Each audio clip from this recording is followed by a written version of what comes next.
Les invito a abrir la palabra de Dios en Mateo 7, comenzando en el versículo 7, y le damos continuidad a nuestra serie sobre el Sermón del Monte.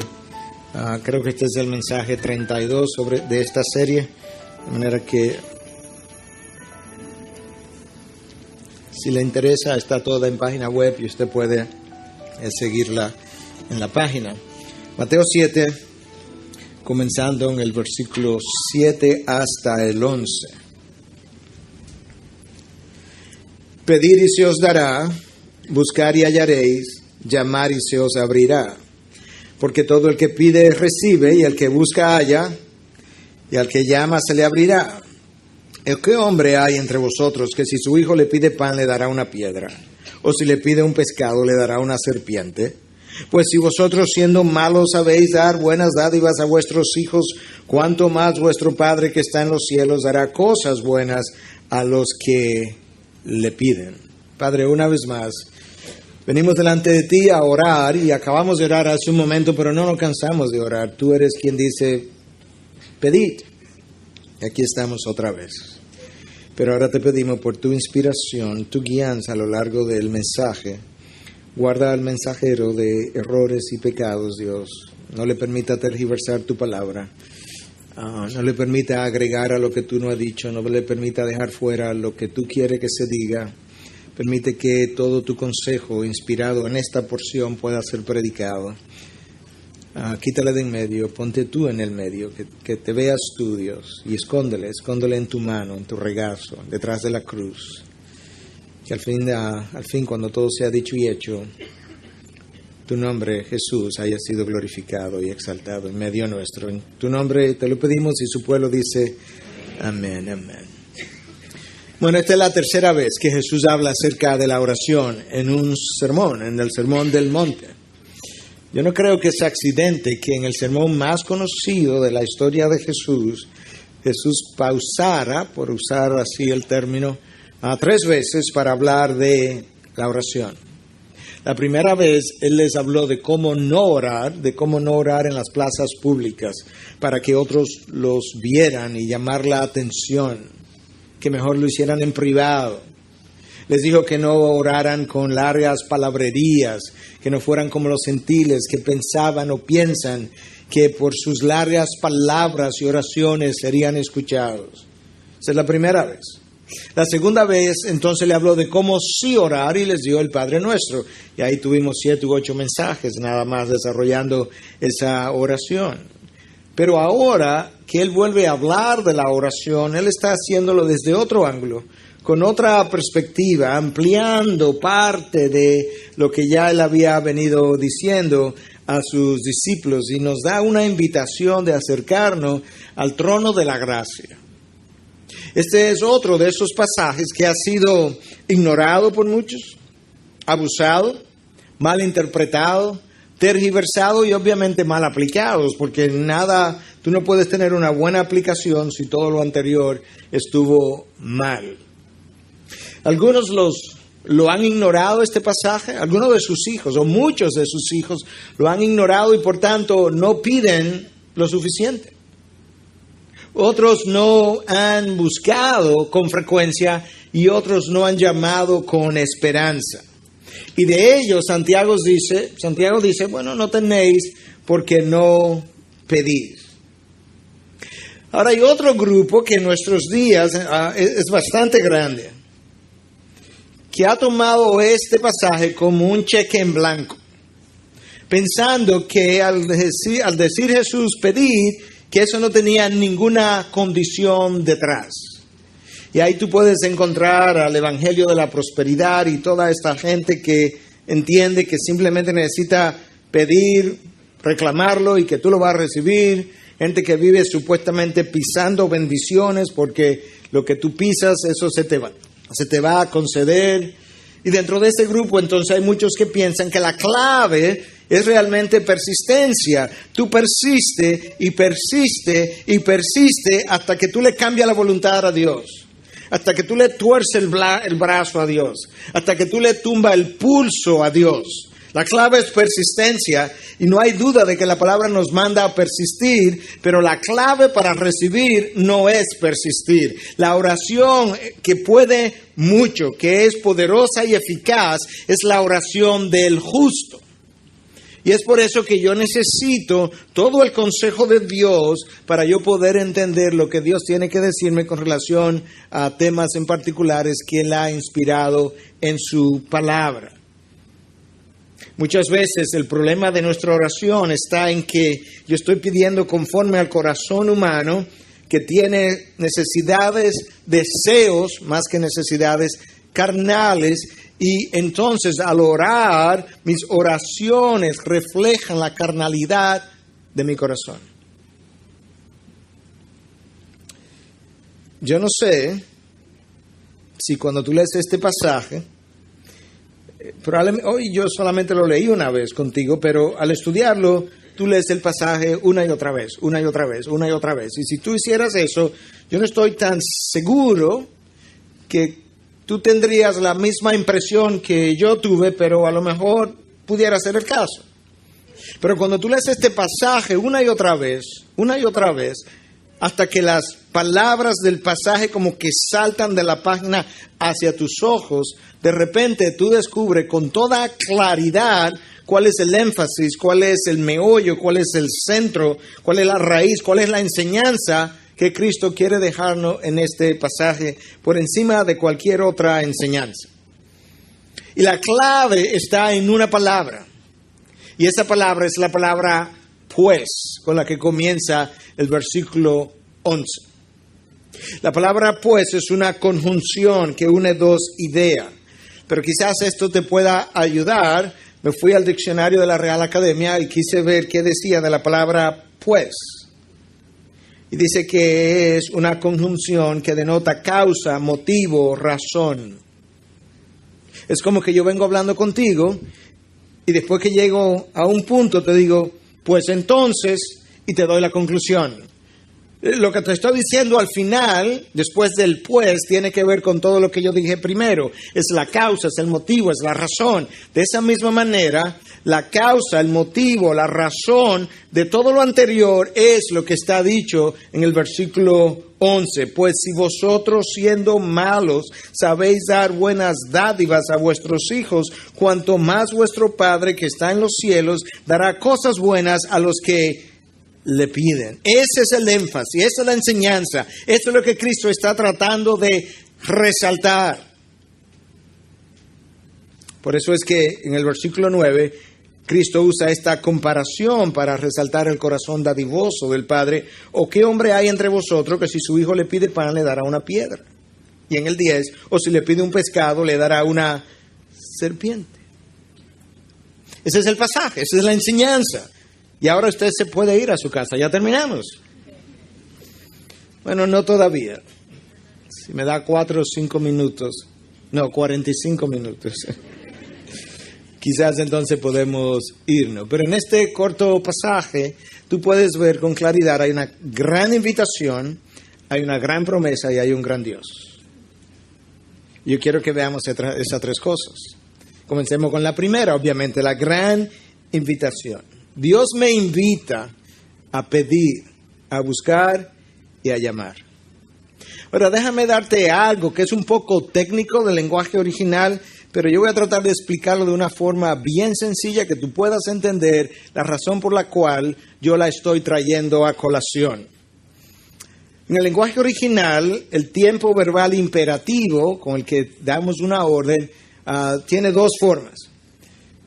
Y una forma es el imperativo aorista, que implica una acción puntual, una sola, como sería este caso. En el próximo semáforo en rojo que encuentres, te paras. Eso claramente identifica una acción puntual y es una orden que tiene que ver con una cosa. Ese sería el imperativo aorista.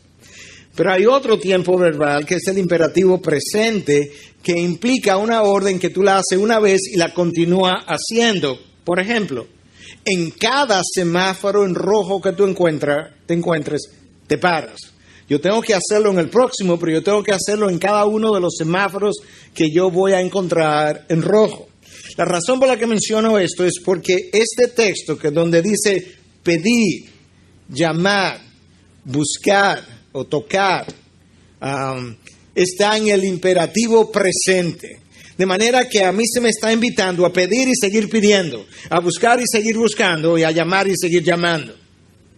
Pero la idea no es que yo tengo que pedir y seguir pidiendo hasta que se me dé lo que yo estoy pidiendo. No, es que yo debo pedirle a Dios y pedirle toda mi vida a Dios hasta que yo entre en gloria.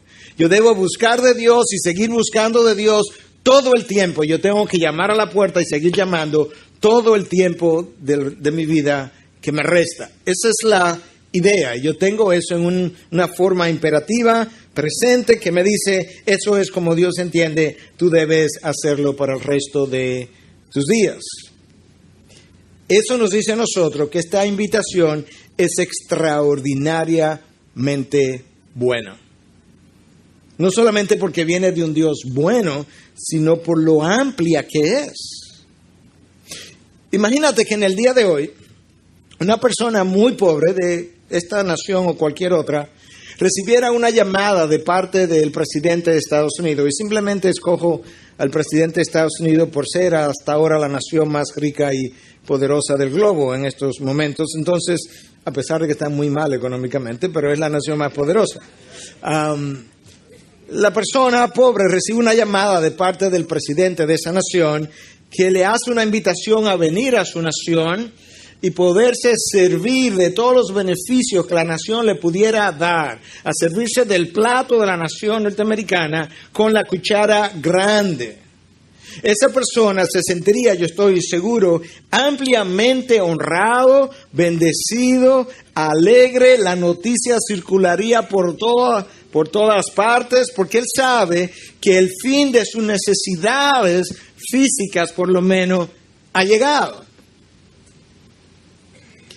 Ahora yo menciono eso porque la invitación que nosotros tenemos no ha venido de parte del presidente de Estados Unidos, sino que ha venido de parte de el Dios de los cielos, el sustentador del universo, el Dios creador, el que posee el cielo y la tierra, el Dios soberano, el Dios eterno, sabio, inmortal. Él nos ha dicho, pedid, buscad, llamad, y yo voy a responder.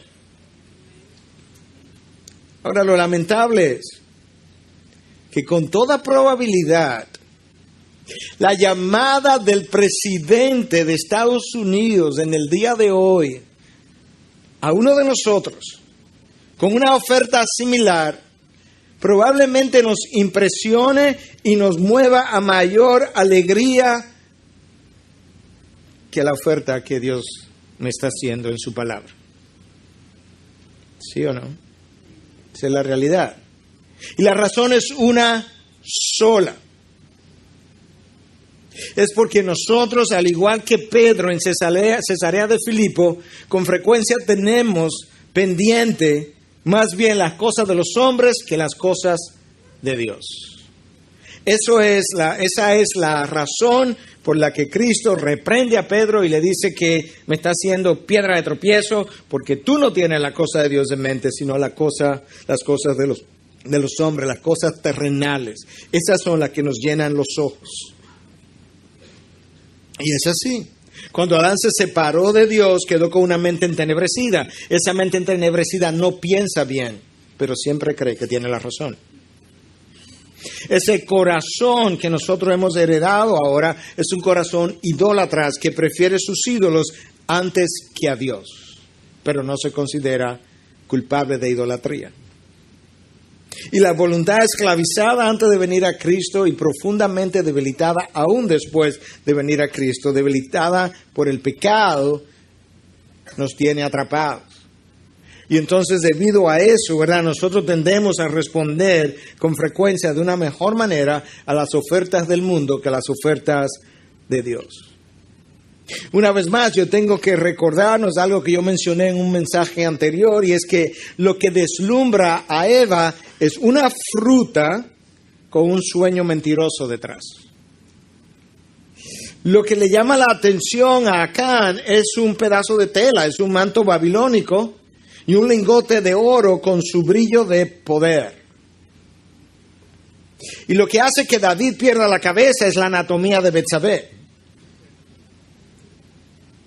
Es increíble, pero esa es la gran realidad. Ahora, en Cristo, Dios me ofrece no una fruta, sino todo el árbol, y Él es la vid. En Cristo, Dios me ofrece el acceso que Adán perdió en el Edén. Y en Cristo, Dios me ofrece no la anatomía de una Betsabé, sino un cuerpo glorificado. Cuando Eva despierta la realidad y Adán despierta la realidad, ellos descubrieron que su sueño se había convertido realmente, o no se había convertido, era más bien una pesadilla más que un simple sueño. Cuando Acán abre los ojos, Acán se percata de que el oro ha perdido su brillo. Y cuando David recobra la razón, David entiende que los placeres temporales de la carne jamás podrán llenar las necesidades del alma. Ante esa realidad, Dios nos hace una invitación: pedir, buscar, llamar. Y esa no es la única vez que Dios nos hace una invitación similar. Cuando yo llego al libro de Hebreos, yo me encuentro en 4:16 lo siguiente: por tanto, acerquémonos con confianza al trono de la gracia para que recibamos misericordia y hallemos gracia para la ayuda oportuna. Acerquémonos con confianza. La palabra ahí es parresía en el original, que implica acércate con libertad de expresión. Acércate con libertad para hablarle a Dios todo lo que está en tu mente y en tu corazón. Acércate con reverencia, sí, pero con libertad para tú poder expresarte con toda oportunidad delante de Dios. Y eso lo hizo posible Cristo. De manera que ahora nosotros tenemos una invitación de parte del mismo Cristo en los evangelios, y algo que es reforzado posteriormente en las cartas a la iglesia. Con toda libertad tú debes acercarte. Esa es la invitación. Eso es lo increíble de esa oferta que Dios nos ha hecho vía la persona de Jesús. Pero yo decía que aquí en este texto había no solamente una gran invitación, sino que también había una gran promesa. Y la promesa es: se os dará, hallaréis y se os abrirá. Pastor, pero siempre. Todo el tiempo. La única manera que esta promesa pudiera dejar de ser es si Dios deja de ser Dios, y eso es una imposibilidad. Pero Dios ha hecho una promesa, y Dios mantendrá su promesa hasta el último día. Y nosotros tenemos que recordar, cuando vamos a vivir nuestra vida cristiana, que precisamente esto es la manera como Dios me ha invitado a yo vivir mi vida. No buscando las cosas temporales, sino las cosas que tienen un valor eterno. Y ahí donde radica el problema en la vida de oración del creyente, que su interés, su deseo, su búsqueda frecuentemente ha estado centrado en las cosas que tienen un valor efímero, temporal, que se van a quedar aquí, que no me pueden preparar para la próxima vida, y que Dios incluso nunca ha prometido. Pero eso es lo que me atrae. Se os dará, hallaréis, se os abrirá todo el tiempo. Ahora, Cristo no me dice aquí, cuando Él dice se os dará, no me dice qué es lo que me va a dar. Cuando dice encontraréis, no me dice cómo. Cuando dice se os abrirá, no me dice cuándo. Pero la invitación es pedid. Pero esa invitación tiene condicionantes detrás. Y la primera de esas condicionantes, de la cual hablamos ya en un mensaje anterior, es que para yo pedir, yo necesariamente tengo que ser hijo. Cuando los discípulos vienen donde Jesús para que le enseñe a orar, la oración que Jesús les da es: Padre nuestro. Yo no puedo decir eso si no soy su hijo. Si yo no he nacido de nuevo, yo soy una criatura de Dios, yo no soy un hijo de Dios. Y si yo no soy un hijo de Dios, yo no debo pedirle al Padre, porque las promesas que Dios ha hecho son exclusivas para sus hijos. Usted le ha hecho promesas a sus hijos, como por ejemplo enviarlo a la universidad, pero usted no le paga la universidad a los hijos del vecino de al lado. Sus promesas son para sus hijos. Y de esa misma manera Dios ha hecho promesas para aquellos que son suyos. La segunda condición de esta invitación, pedir, no es solamente que yo tengo que ser un hijo, sino que yo pueda entender que la única razón por la que Dios ha de concederme cualquier oración que yo pueda hacer tiene que ver única y exclusivamente con los méritos de Cristo. Por eso es que antes de Cristo partir, Él habló de que al pedir debíamos hacerlo en su nombre. Y todo lo que pedís en mi nombre se os dará, en mis méritos, por mis méritos, debido a la obra perfecta de Cristo en la vida y en la cruz. Esa es la única razón. Por eso decimos que si no eres hijo, no puedes pedir a Dios, porque Dios lo puedes pedir, pero no se te concederá, porque la única razón por la cual Dios concede una petición tiene que ver con los méritos del Cristo en quien tú no crees. Y por tanto, si vas a pedir como incrédulo a Dios, la única oración que pudiera ser oída es la oración de arrepentimiento. Dame arrepentimiento para llegar a creer. El resto de sus promesas tiene que esperar a entrar al reino para poder recibirlas. Fuera del reino no las puede tener. Esa es la segunda condicionante. La primera, tengo que ser hijo. La segunda es que yo necesito pedir en nombre de Cristo, entendiendo lo que eso implica. Y una tercera condición, pero no es la última, pero una tercera condición, de acuerdo a la palabra, es que yo tengo que pedir con fe. Escucha lo que Santiago dice en el capítulo 1, versículos 6 y 7. Pero que pida con fe sin dudar, porque el que duda es semejante a la ola del mar, impulsada por el viento y echada de una parte a otra. Ok, Santiago, yo puedo entender lo importante que es pedir con fe, porque por lo que me está diciendo hasta ahí, es que cuando yo pido sin fe, yo tengo, o con poca fe, yo tengo un vaivén como un yoyo, y soy un hombre inestable, y eso no es bueno para la vida. Y Santiago dice, no, pero hay algo más que tiene que ver con la vida de oración. Escucha el próximo versículo. No piense pues ese hombre que recibirá cosa alguna del Señor. Wow.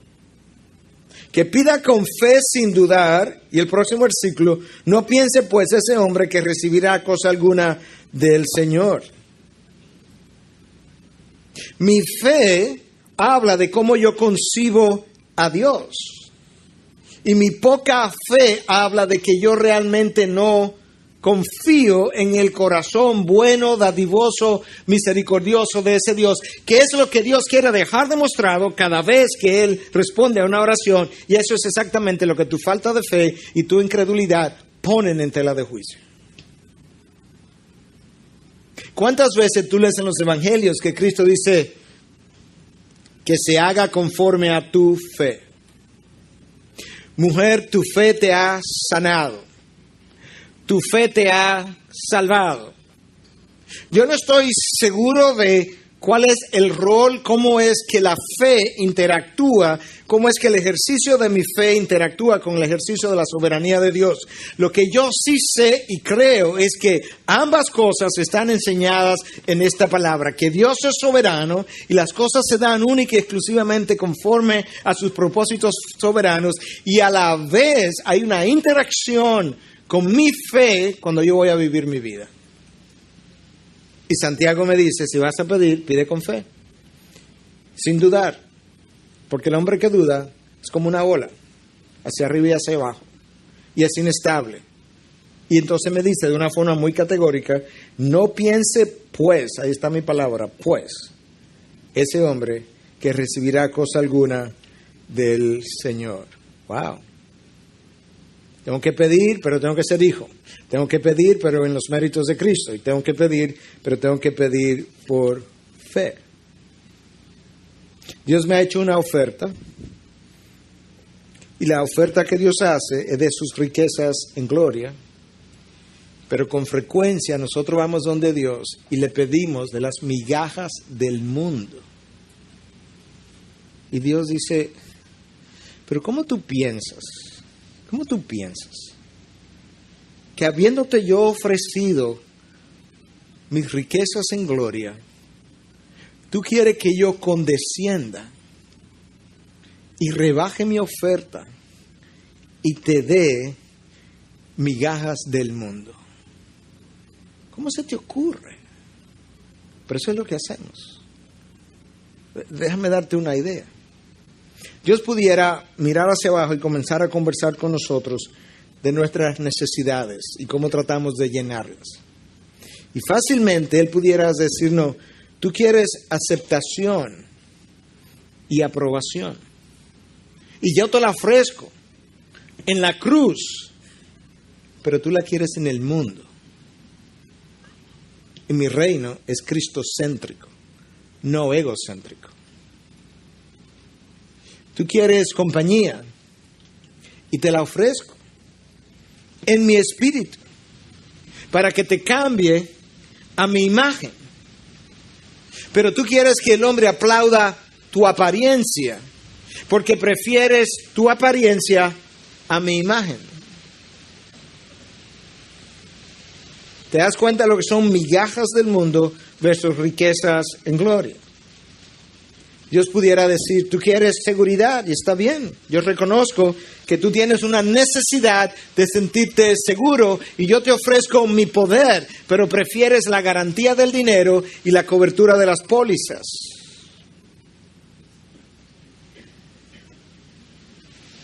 Dios dice, ¿quieres significado? Yo quiero dártelo. Yo quiero darte significado a través de mis propósitos, pero tú prefieres tus planes antes que los míos. ¿Quieres amor? ¿Necesitas amor? ¿Necesitas sentirte amado? Te quiero ofrecer el mío.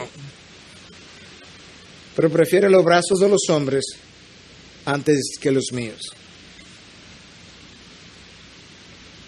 Dios dice, mis ofertas son de riquezas en gloria, no de migajas en el mundo. ¿Quieres gozo? Yo te lo ofrezco. Te lo ofrezco en mi Hijo. Te lo ofrezco incluso en medio de la tribulación si lo quieres. Pero prefieres la algarabía de los hombres en medio de tu celebración antes que celebrar el gozo conmigo. Tú quieres paz en medio de la tormenta, pero has cultivado tormentas y has perdido la paz. Pero yo te ofrezco lo que tú quieres. Yo te ofrezco la paz que tú quieres en medio de la santidad de tu vida y mi santidad, pero tú quieres la serenidad en medio de tu mundanalidad. Y esas dos cosas no pueden ser. Hermanos, yo quiero volverle a recordar una vez más. Vuelvan a desabrazar lo que se ha estado abrazando por mucho tiempo y que en nuestros días ha cobrado fuerza. No es posible abrazar valores del mundo y valores del reino de los cielos. Son reinos en conflictos, son reinos encontrados, son reinos en guerras. No hay un valor del reino de los cielos compatible con el reino de los hombres. No hay un valor del mundo que al mismo tiempo sea un valor del reino de Dios. No hay una causa del mundo que también sea causa del reino de Dios. El que no está conmigo está contra mí. El que conmigo no recoge, desparrama. No hay zona gris. Los deseos de la carne, Gálatas 5:17, todos se oponen al Espíritu. Todos, absolutamente todos. Y los deseos del Espíritu, todos, absolutamente todos se oponen a la carne. Esas dos cosas no tienen nada en común, excepto que coexisten y la carne atrapa al espíritu hasta que, como dice Pablo, ¿quién me librará de este cuerpo de muerte? Gracias en Cristo Jesús. Él lo hará eventualmente. Por eso es que quieres hacer lo bueno y no puedes. Lo que quieres hacer no lo puedes hacer. Lo que no quieres hacer termina haciendo. está atrapado en este cuerpo caído de muerte. En mi carne nada bueno hay. Nada, absolutamente nada. Pero la carne es la que pide. La carne es la que demanda. Pero cuando Cristo dice pedir y se os dará, eso tiene que ver con lo que Él ha estado ofreciendo. Suponte que tú vas a la biblioteca del Congreso norteamericano, que supuestamente es la biblioteca más grande del mundo. Y que se te dice, mira, te puedes llevar el libro que tú quieras, la colección de libros que tú quieras, te la vamos a regalar. Y hay colecciones allí sumamente caras. Pero yo puedo pedir cualquiera, la que tú quieras. Wow, una oferta bien amplia. Suponte que tú entres, va a la persona que se va a encargar de ti. Tú le dices, yo quisiera un hamburger con papas fritas. ¿Qué? Un hamburger con papas fritas. Y te ven como medio extraño y tú le dices a la persona, pero ¿cuál es el gran problema? Eso lo que cuesta son $8 y la colección de libros que ustedes me quisieran regalar puede costar hasta 500, 1000, más de eso en dólares. Entonces, ¿cuál es el problema? Señor, usted no entiende. Es que aquí no hemos hecho oferta de comida, sino de libros. Eso es una vaga ilustración de qué es lo que ocurre. Dios ha hecho una oferta y nosotros vamos con peticiones que no tienen nada que ver con sus ofertas, con sus promesas. Cuando Cristo dice, pedir es de todo lo que yo he ofrecido. De eso tú puedes pedir hasta la saciedad y se te os dará. Pero tiene que haber un match, un apareo entre mi oferta y tu petición, porque si no, vamos a estar así siempre. Tú tienes que mover tu petición para que tu petición se encuentre con mi oferta. Y hay por así decirlo, y usar un lenguaje de computadora, mi petición tiene que estar linkeada, relacionada con la oferta, o no lo voy a tener. Pedid y se os dará. Ahora tengo que preguntarme entonces, ¿qué es lo que yo estaba pidiendo? Yo no sé, pero tiene que preguntarte eso. Y luego que te pregunte qué es lo que he estado pidiendo, tengo que preguntarme, ¿y cuáles han sido mis motivaciones? Porque Santiago dice, no tenéis porque no pedís, pero entonces cuando pedís con malas motivaciones para gastarlo en vuestros placeres. Wow. ¿Qué pido? ¿Cómo pido? ¿Cuándo pido? ¿Para qué pido? ¿Qué hago con lo que pido? Yo tengo que preguntarme eso. Y cuando yo voy a orarle a Dios, ¿quién es el que está pidiendo? Porque yo temo, hermanos, que nosotros tenemos un tiempo de devoción, un tiempo devocional, 5 minutos, 10, 15, 1 hora, 2 horas, el tiempo que usted quiera, en la mañana, al mediodía, en la noche. No estoy juzgando la forma ni la longitud. Pero yo me temo, hermano, que muchas veces en ese tiempo devocional, cuando nosotros vamos a orar, dejamos que la carne ore. Y la carne no puede dejarse que ore, hermanos. Porque la carne nunca ha deseado una cosa de las ofertas de Dios. Nunca la ha deseado. No le podemos permitir a la carne que ore, porque la carne nunca ha querido, ni nunca ha creído una de las promesas de Dios. Y la carne nunca ha disfrutado, absolutamente nunca ha disfrutado una de las dádivas de nuestro buen Dios. Dios nos dio un espíritu regenerado para que con el espíritu regenerado yo pueda tener comunión con Él. Él es el que tiene que pedir. El Espíritu Santo da testimonio a mi espíritu, no a mi carne, de que yo soy hijo. Y mi espíritu es el que tiene que pedir, no mi carne, por Dios. Y es por eso que entonces pedimos con malas motivaciones para gastarlo en nuestros placeres. Eso es lo que Santiago dice. el espíritu regenerado no tiene deseos por placeres, es la carne. Y eso es lo que Santiago justamente dice. Pide y cuando recibe, la carne se lo gasta. ¿Y quién pidió entonces? La carne. Dios está dispuesto a darme todo lo que tiene que ver con los propósitos para los cuales Él me creó. Somos hechura suya, Efesios 2:10, hechos en Cristo Jesús para hacer buenas obras que Dios preparó de antemano.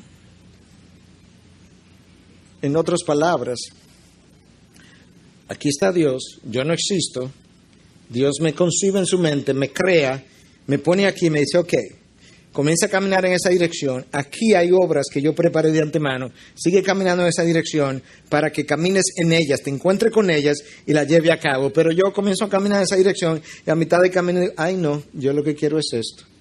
Comienzo a caminar en esta dirección. Y Dios dice, yo no te creé para esto. Pero ¿y por qué no pueden ser mis planes? Porque yo no originé mi vida, ni yo me autocreé, ni yo me autoformé con un plan para yo irlo a llenar. Dios me concibió y me dio una vida para yo llenar un propósito. Camina en esa dirección porque tú fuiste creado para hacer buenas obras que ya estaban previamente preparadas. Y entonces en ese camino, donde tú vas a entrar y a caminar en esas obras, pide. Todo lo que tú requieras para hacer esa buena obra se te va a dar. Todo, absolutamente todo. Pero lo que tenga que ver con este propósito. Y lo demás tendrá que esperar. ¿Hasta cuándo? Hasta siempre, porque nunca fue parte del plan. Hermanos, el mundo, sus ofertas, sus valores, mi carne, Satanás, nos tienen tan confundidos a la iglesia de Dios, que la iglesia de Dios hoy en día no sabe lo que quiere, no sabe para dónde va, no sabe de dónde viene, no sabe lo que anda buscando, no sabe qué pedir y ahora está confundida pidiendo las mismas cosas que le hundieron al creyente en el lago cenagoso, pidiendo las mismas cosas y queriendo disfrutar las mismas cosas. Y Dios dice, ¿sabes qué? Eso pertenece al hombre viejo. El hombre nuevo que yo vestí no es para que luzca como el hombre viejo. Tiene que haber una clara distinción interna y externa entre el hombre viejo y el hombre nuevo que hable de mi obra. Esa es la realidad. Ok, pastor, ya yo sé que tengo que pedir. Tengo que pedir conforme a sus promesas, bingo, y se te dará de acuerdo a sus riquezas. Pero ya esto de buscar, vamos a hablar un poquito ahora, porque está pedir, buscar y llamar. Nos quedan 2 acciones todavía. ¿Cómo busco? Bueno, lo primero que tengo que recordar es que antes de buscar yo tengo que arreglar mi corazón. Porque el corazón dividido, escúchame, el corazón dividido tiene una búsqueda compartida. Yo quiero un chin de Dios, un poquito de Dios y un poquito del mundo. Ese es el hombre de Santiago, que Santiago dice, ese hombre inestable que no piensa recibir nada de Dios. El corazón rebelde tiene una búsqueda consumista. Dame, dame, dame. Pero tú tienes que dar también. No, dame, dame. Y el corazón egoísta tiene una búsqueda interesada. La oferta abierta de Dios de pedir, buscar, no es para el corazón egoísta. Es para el corazón rendido a sus propósitos. Es para la vida al servicio de sus propósitos. Esa es la gran realidad. Y Dios me dice, oye, tú tienes una sola búsqueda y es el reino de los cielos. Voy a hacer un paréntesis. ¿Tienen frío? Ok, quizá nos pueden ayudar ahí atrás. Gracias. Entonces, ¿cómo busco? Dios dice, mira, yo te lo revelé. Te lo revelé hace mucho tiempo. Te lo revelé tan claro que no necesita ninguna exégesis, ninguna hermenéutica, no tiene que ir al seminario, no tiene que tener más de 8 años para saber lo que yo revelé de cómo es que me va a buscar.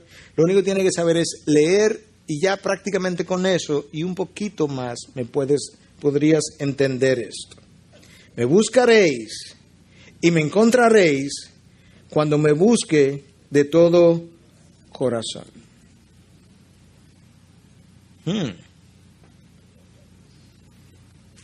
O sea que con el corazón dividido no te puedo encontrar. No. Con el corazón egoísta no te puedo encontrar. No. Con el corazón rebelde no te puedo encontrar. No. Cuando me busque de todo corazón, yo te prometo, yo te voy a salir al encuentro. Tú te vas a encontrar conmigo. Va a ser sumamente fácil tu encuentro y el mío.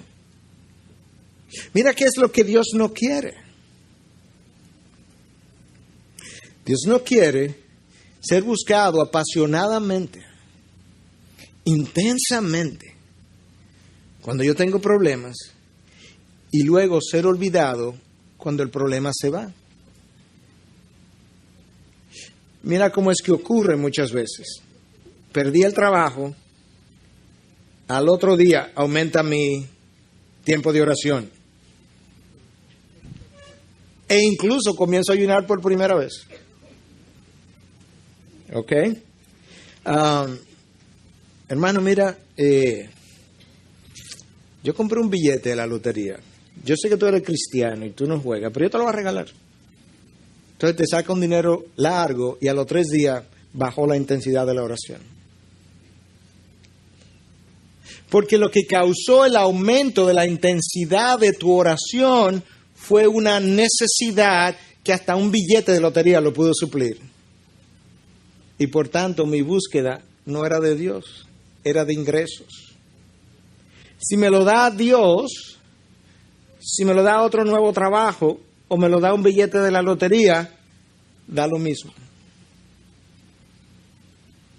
Y eso es lo que el hombre ha hecho. Me enfermé, se enfermó mi hijo, se enfermó mi mamá, a orar y a ayunar. Se sanó mi mamá, se sanó mi hijo, me sané yo. Bye Dios. Lo que andaba buscando era la salud, no a ti, y ya llegó la salud. Nos vemos en la próxima crisis.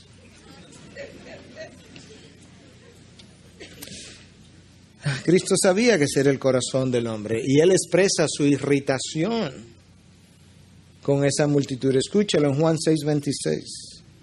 Jesús les respondió y dijo: en verdad os digo, me buscáis, no porque hayáis visto señales. No es por mis milagros que ustedes entienden, wow, mira, los milagros apuntan a que este es el Mesías, este es el Hijo de Dios, este es Dios. No es por eso. Sino porque habéis comido de los panes y os habéis saciado. Eso es un gran boche santo.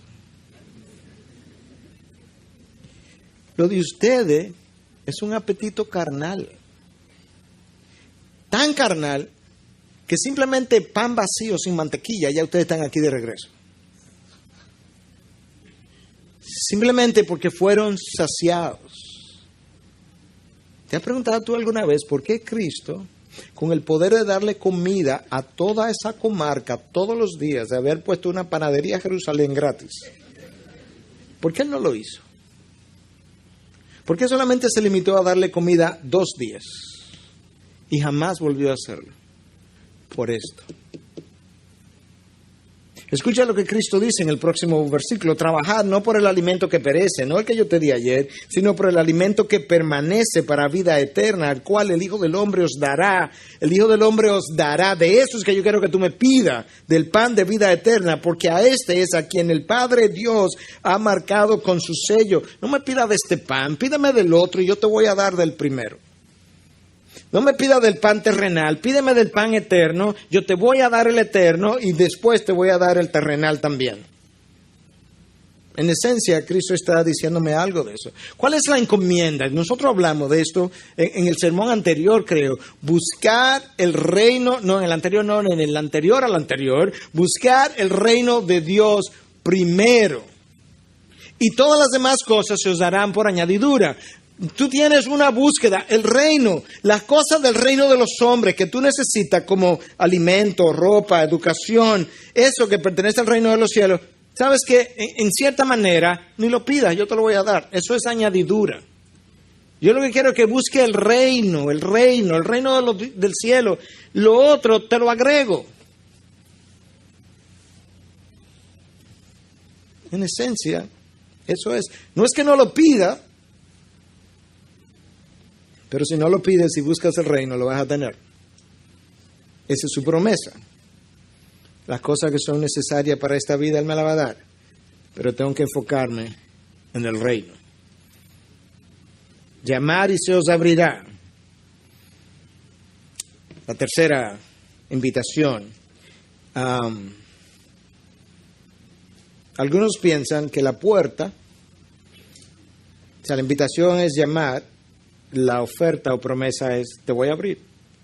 Algunos piensan que las puertas de que Cristo está hablando, las puertas, son las diferentes oportunidades, circunstancias en la vida que puede ir desde un trabajo a lo que sea y que Dios puede abrir. Yo no estoy diciendo que no, pero yo creo que eso es más bien una aplicación que la interpretación directa de lo que Cristo está diciendo.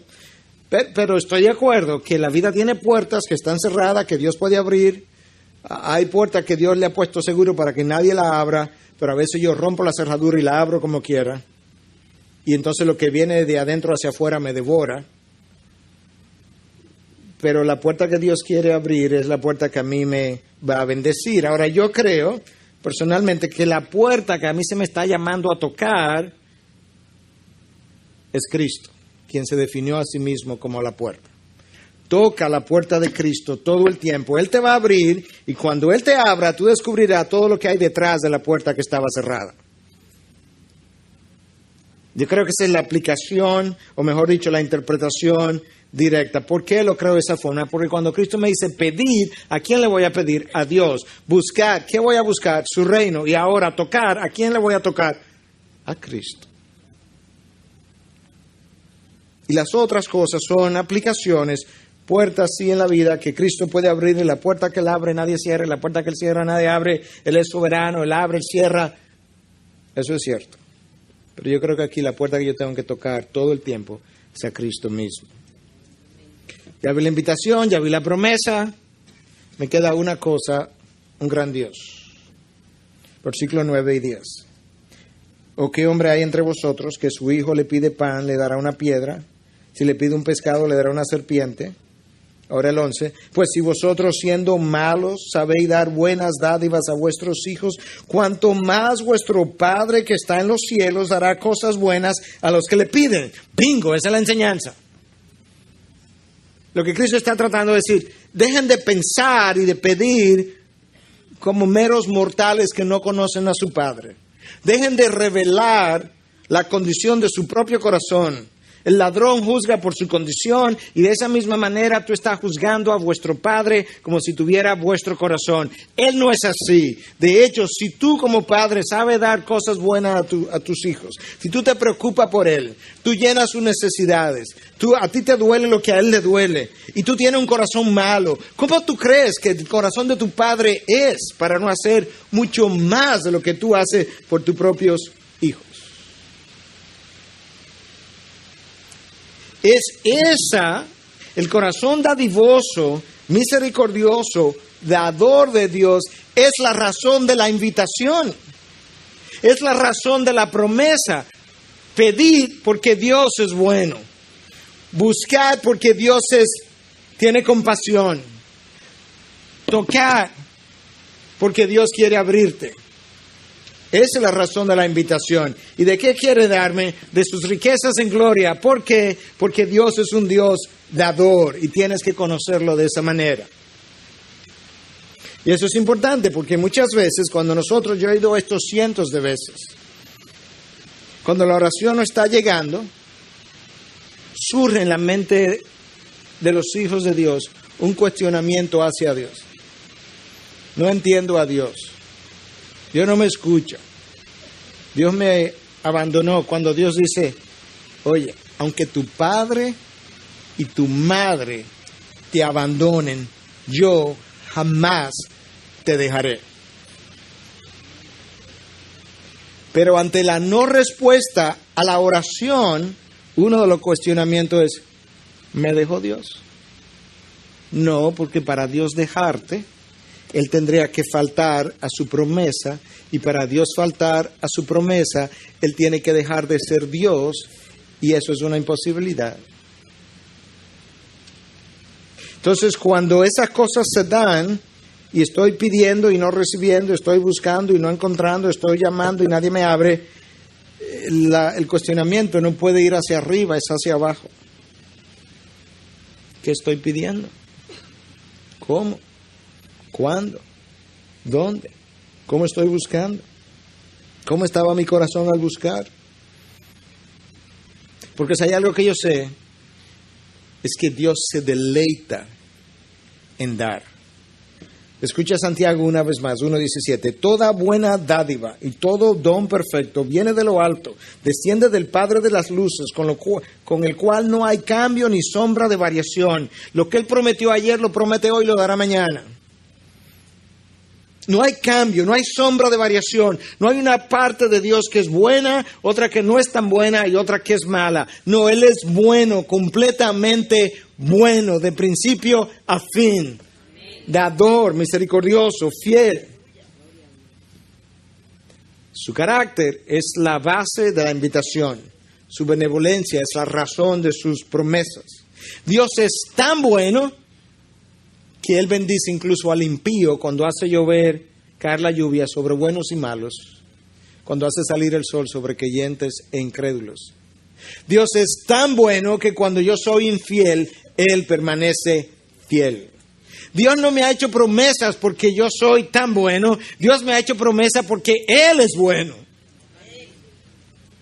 Y yo no recibo sus promesas porque me he portado tan bien, aunque yo tengo que portarme bien. Yo recibo sus promesas porque Dios es un Dios dadivoso, misericordioso y dador. Y en su bondad Él hace llover sus promesas. Pastor, pero yo no tengo que portarme bien. Como dicen en inglés, you bet. Obligatoriamente tú tienes que portarte bien. Pero después que te portes bien, no has ganado crédito para que seas merecedor de promesas, porque a lo máximo que puedes llegar, si lo hace todo, es a ser un siervo inútil.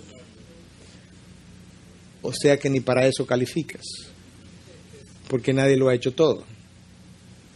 Porque cuando haga tus mejores obras, todavía son como trapos de inmundicia. De manera que las promesas tú las recibes por mi gran corazón dadivoso y fiel. Tengo que ir cerrando, pero déjame mencionarte o recordarte esto. Cuando Moisés quería conocer un poquito más de Dios, después de hablar con Dios cara a cara, como dice Dios, yo hablo con Moisés como no he hablado con ningún otro profeta, yo hablo con él cara a cara, el mismo Dios dice eso. Cuando Moisés quería conocer un poco más de Dios, le dice, Dios, muéstrame tu rostro, muéstrame tu gloria, es que no tengo suficiente, no estoy satisfecho. Ok, Moisés, ok, te voy a poner en el monte, te voy a cubrir la cara, porque nadie puede ver mi rostro y vivir. Yo voy a pasar. Y después que haya pasado, me puedes ver de espalda. ¿Tú recuerdas con qué palabras Dios se identificó a Moisés cuando Moisés quería conocer un poco más de Dios?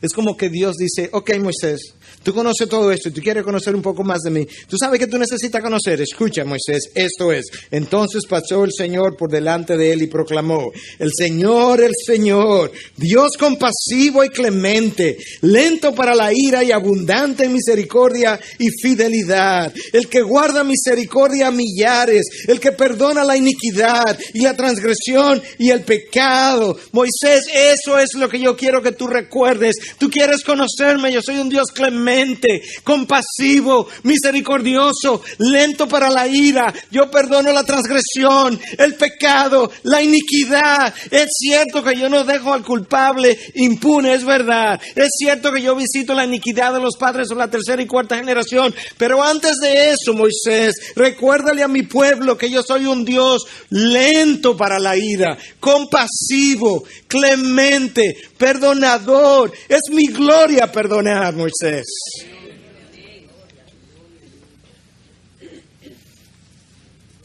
A ese Dios es que yo he sido invitado a venir y a pedirle y a buscar.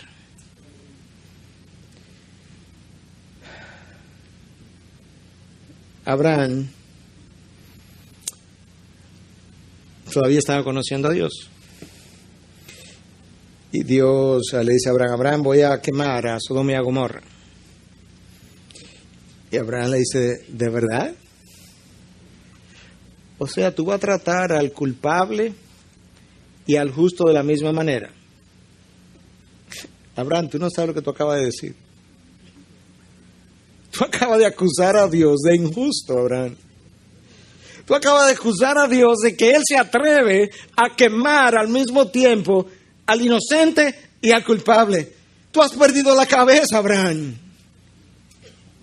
Pero déjame convencerte. ¿Qué tú quieres, Abraham?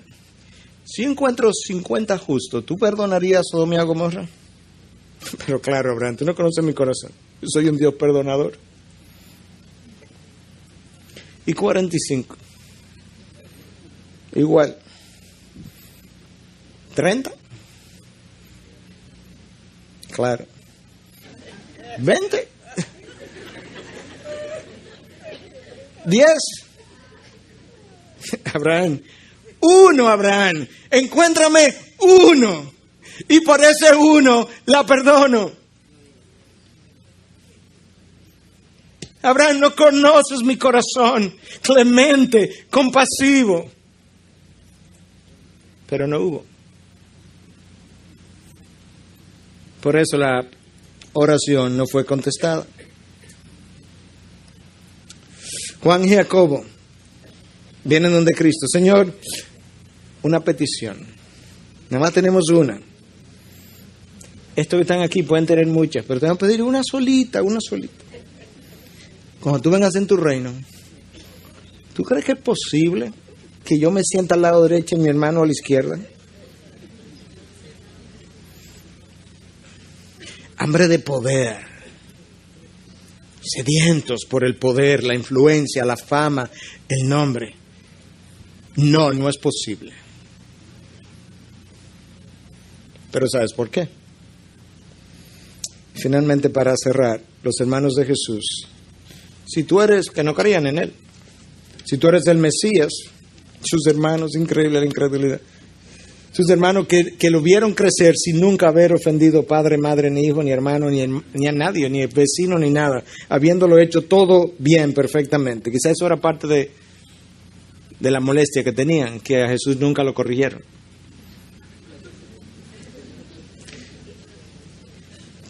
¿Qué cosa, que nunca hace nada para que le llamen la atención?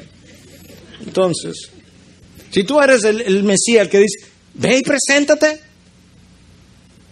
para ustedes cualquier hora es la hora, pero mi hora no ha llegado. Porque las cosas no se dan en el reino de los cielos conforme al calendario de los hombres, sino al calendario de Dios. Y como vosotros no tenéis en mente las cosas de Dios, sino las de los hombres, por eso pensáis de esa manera, pedís de esa manera, buscáis de esa manera y tocáis de esa manera. Hermanos, el Dios que dio a su Hijo lo mejor que Él tenía, el Dios que entregó su unigénito, no tenía otro, por gente rebelde como tú y como yo, que no te va a dar, que te va a rehusar ahora, hermano, que tú eres su hijo, por el amor de Dios. ¿Cómo puedes pensar? Bueno, pero Dios no me ha dado todo lo que le he pedido. No, si te lo da, te destruye. te autodestruye. Eso es lo peor, que el hombre le vive pidiendo a Dios cosas con las cuales él se autodestruiría. Y Dios te dice, no, confía en mi corazón bondadoso, que solamente sabe dar cosas buenas. Y las que me pide muchas veces no son buenas. Para tu carne, quizás, pero no para tu espíritu. Y la carne no me interesa, irá al cementerio, se corromperá. Tu espíritu es el que yo he regenerado. Y tu cuerpo me interesará cuando yo esté listo para glorificarlo. Es cuando verdaderamente servirá para algo. Ahora mismo está atrapado con pecados que moran en los miembros de mi cuerpo, dice Pablo en Romanos 7. Tú tienes un Dios que te dice, acercaos con confianza al trono de la gracia. Pedid de sus promesas, buscad su reino, tocad su puerta. El resto no puede ser. Integridad y Sabiduría es una producción que llega hasta ustedes gracias a los aportes de individuos y empresas comprometidos con la defensa de la fe. Para más información, preguntas y comentarios, visite nuestra página de internet www.integridadysabiduría.org. En esta página encontrará información sobre la producción de este y otros recursos que ponemos a su disposición, como también las formas en las que usted puede contribuir con la producción de programas como estos. Les invitamos nuevamente a visitar nuestra página de internet www.integridadysabiduría.org. Será hasta la próxima, cuando nos reencontremos con Integridad y Sabiduría.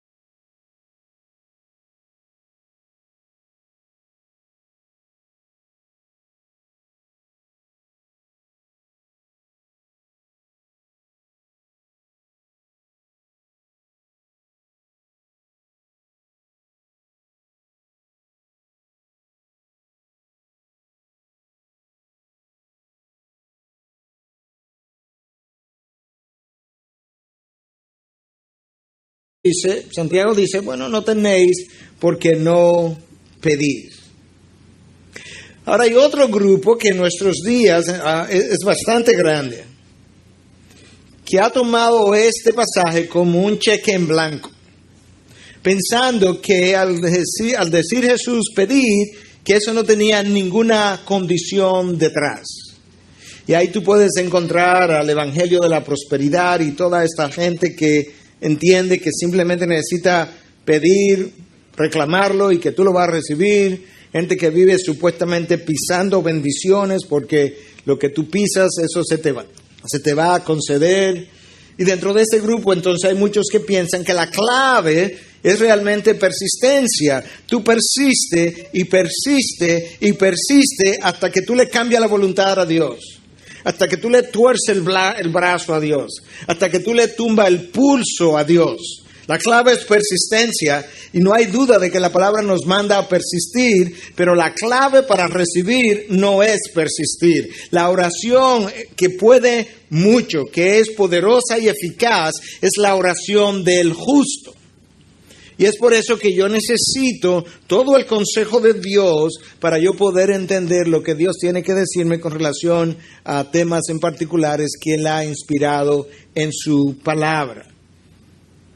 Muchas veces el problema de nuestra oración está en que yo estoy pidiendo conforme al corazón humano, que tiene necesidades, deseos, más que necesidades carnales.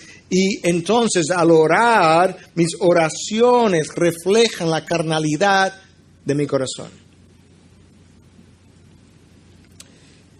Yo no sé si cuando tú lees este pasaje, probablemente, hoy yo solamente lo leí una vez contigo, pero al estudiarlo tú lees el pasaje una y otra vez, una y otra vez, una y otra vez. Y si tú hicieras eso, yo no estoy tan... Escóndele en tu mano, en tu regazo, detrás de la cruz. Que al fin, cuando todo sea dicho y hecho, tu nombre, Jesús, haya sido glorificado y exaltado en medio nuestro. En tu nombre te lo pedimos y su pueblo dice, amén, amén. Bueno, esta es la tercera vez que Jesús habla acerca de la oración en un sermón, en el Sermón del Monte. Yo no creo que sea accidente que en el sermón más conocido de la historia de Jesús pausara, por usar así el término, 3 veces para hablar de la oración. La primera vez Él les habló de cómo no orar en las plazas públicas, para que otros los vieran y llamar la atención, que mejor lo hicieran en privado. Les dijo que no oraran con largas palabrerías, que no fueran como los gentiles que pensaban o piensan que por sus largas palabras y oraciones serían escuchados. Esa es la primera vez. La segunda vez, entonces, le habló de cómo sí orar y les dio el Padre Nuestro. Y ahí tuvimos 7 u 8 mensajes nada más desarrollando esa oración. Pero ahora que Él vuelve a hablar de la oración, Él está haciéndolo desde otro ángulo, con otra perspectiva, ampliando parte de lo que ya Él había venido diciendo a sus discípulos y nos da una invitación de acercarnos al trono de la gracia.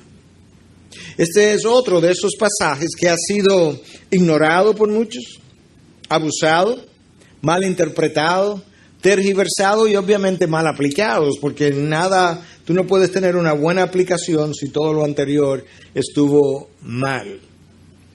Algunos lo han ignorado este pasaje, algunos de sus hijos o muchos de sus hijos lo han ignorado y por tanto no piden lo suficiente.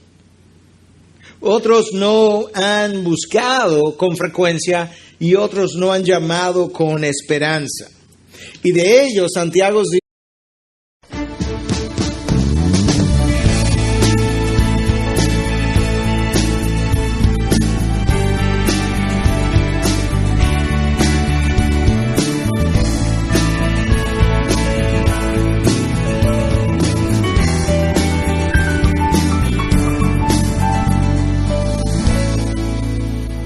los invito a abrir la palabra de Dios en Mateo 7, comenzando en el versículo 7, y le damos continuidad a nuestra serie sobre el Sermón del Monte. Creo que este es el mensaje 32 de esta serie, de manera que si le interesa está toda en página web y usted puede seguirla en la página. Mateo 7, comenzando en el versículo 7 hasta el 11. Pedid y se os dará, buscar y hallaréis, llamar y se os abrirá. Porque todo el que pide recibe, y el que busca halla, y al que llama se le abrirá. ¿Qué hombre hay entre vosotros que si su hijo le pide pan le dará una piedra? ¿O si le pide un pescado le dará una serpiente? Pues si vosotros siendo malos sabéis dar buenas dádivas a vuestros hijos, cuánto más vuestro Padre que está en los cielos dará cosas buenas a los que le piden. Padre, una vez más, venimos delante de ti a orar y acabamos de orar hace un momento, pero no nos cansamos de orar. Tú eres quien dice, pedid. Y aquí estamos otra vez. Pero ahora te pedimos por tu inspiración, tu guianza a lo largo del mensaje. Guarda al mensajero de errores y pecados, Dios. No le permita tergiversar tu palabra. No le permita agregar a lo que tú no has dicho. No le permita dejar fuera lo que tú quieres que se diga. Permite que todo tu consejo inspirado en esta porción pueda ser predicado. Quítale de en medio. Ponte tú en el medio. Que te veas tú, Dios. Y seguro que tú tendrías la misma impresión que yo tuve, pero a lo mejor pudiera ser el caso. Pero cuando tú lees este pasaje una y otra vez, hasta que las palabras del pasaje como que saltan de la página hacia tus ojos, de repente tú descubres con toda claridad cuál es el énfasis, cuál es el meollo, cuál es el centro, cuál es la raíz, cuál es la enseñanza que Cristo quiere dejarnos en este pasaje por encima de cualquier otra enseñanza. Y la clave está en una palabra. Y esa palabra es la palabra pues, con la que comienza el versículo 11. La palabra pues es una conjunción que une dos ideas. Pero quizás esto te pueda ayudar. Me fui al diccionario de la Real Academia y quise ver qué decía de la palabra pues. Y dice que es una conjunción que denota causa, motivo, razón. Es como que yo vengo hablando contigo y después que llego a un punto te digo, pues entonces, y te doy la conclusión. Lo que te estoy diciendo al final, después del pues, tiene que ver con todo lo que yo dije primero. Es la causa, es el motivo, es la razón. De esa misma manera, la causa, el motivo, la razón de todo lo anterior es lo que está dicho en el versículo 11. Pues si vosotros siendo malos sabéis dar buenas dádivas a vuestros hijos, cuanto más vuestro Padre que está en los cielos dará cosas buenas a los que le piden. Ese es el énfasis, esa es la enseñanza. Esto es lo que Cristo está tratando de resaltar. Por eso es que en el versículo 9, Cristo usa esta comparación para resaltar el corazón dadivoso del Padre. ¿O qué hombre hay entre vosotros que si su hijo le pide pan le dará una piedra? Y en el 10, o si le pide un pescado le dará una serpiente. Ese es el pasaje, esa es la enseñanza. Y ahora usted se puede ir a su casa. ¿Ya terminamos? Bueno, no todavía. Si me da 4 o 5 minutos. No, 45 minutos. Quizás entonces podemos irnos. Pero en este corto pasaje, tú puedes ver con claridad, hay una gran invitación, hay una gran promesa y hay un gran Dios. Yo quiero que veamos esas tres cosas. Comencemos con la primera, obviamente, la gran invitación. Dios me invita a pedir, a buscar y a llamar. Ahora, déjame darte algo que es un poco técnico del lenguaje original, pero yo voy a tratar de explicarlo de una forma bien sencilla que tú puedas entender la razón por la cual yo la estoy trayendo a colación. En el lenguaje original, el tiempo verbal imperativo con el que damos una orden tiene dos formas. Y una forma es el imperativo aorista, que implica una acción puntual, una sola, como sería este caso. En el próximo semáforo en rojo que encuentres, te paras. Eso claramente identifica una acción puntual y es una orden que tiene que ver con una cosa. Ese sería el imperativo aorista. Pero hay otro tiempo verbal que es el imperativo presente, que implica una orden que tú la haces una vez y la continúa haciendo. Por ejemplo, en cada semáforo en rojo que tú te encuentres, te paras. Yo tengo que hacerlo en el próximo, pero yo tengo que hacerlo en cada uno de los semáforos que yo voy a encontrar en rojo. La razón por la que menciono esto es porque este texto, que donde dice pedir, llamar, buscar o tocar, está en el imperativo presente. De manera que a mí se me está invitando a pedir y seguir pidiendo, a buscar y seguir buscando y a llamar y seguir llamando. Pero la idea no es que yo tengo que